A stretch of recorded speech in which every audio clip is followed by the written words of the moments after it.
যে মামলা, মামলা তো এই যে বিগত বর্ষগুলোতে কোর্টে তো প্রায় আমাদের মধ্যে সপ্তাহের মধ্যে সময় কোর্টেই কেটেছে বছরগুলোতে। এখনো এখান থেকে বেরিয়ে আসার জন্য কতদিন লাগবে আমি জানি না। আজকে একটা হয়েছে, আরও অনেক মামলা আছে। তো মিথ্যা মামলা তো ফল যে বাংলাদেশে শুধু আমি না, বিএনপির 60 লক্ষের অধিক নেতাকর্মীর বিরুদ্ধে মিথ্যা মামলা দিয়ে তাদেরকে যে হয়রানি করা হয়েছে, তাদেরকে জেলে নেওয়া হয়েছে, তাদেরকে গুম খুন করা হয়েছে, তাদেরকে বাড়ি ছাড়তে হয়েছে, তাদেরকে চাকরি ছাড়তে হয়েছে, ব্যবসা ছাড়তে হয়েছে, এই লোকগুলোর কী হবে? এই লোকগুলোর কম্পেনসেশন কে দেবে? রাষ্ট্রকে এগুলোর কম্পেনসেশন দেবে? তাদের সম্বন্ধে তো কোনো কথা শুনতে পাচ্ছি না। গণতন্ত্রের আন্দোলনের যারা মূল ভিত্তিটা সৃষ্টি করেছে স্বৈরাচারের বিরুদ্ধে গত 15 বছর ধরে, তাদের কি হবে?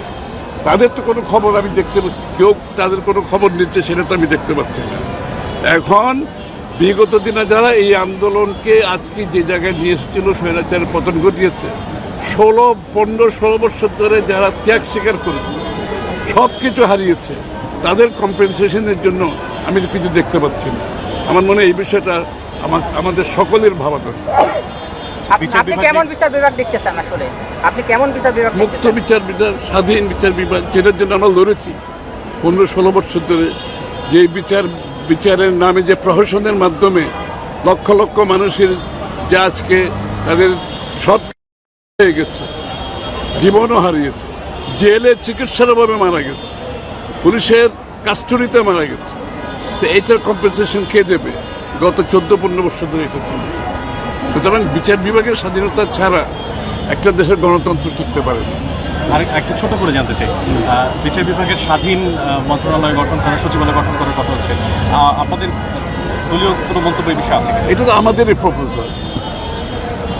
বিচার বিভাগের স্বাধীন সেক্রেটারিয়েটের জন্য, সচিবালয়ের জন্য এটা বিএনপির প্রপোজাল, এবং বিএনপির প্রপোজালটাকে আমরা যদি বাস্তবায়ন না হয় আমাদের সময় আমরা বাস্তবায়ন করবো, অবশ্যই করবো।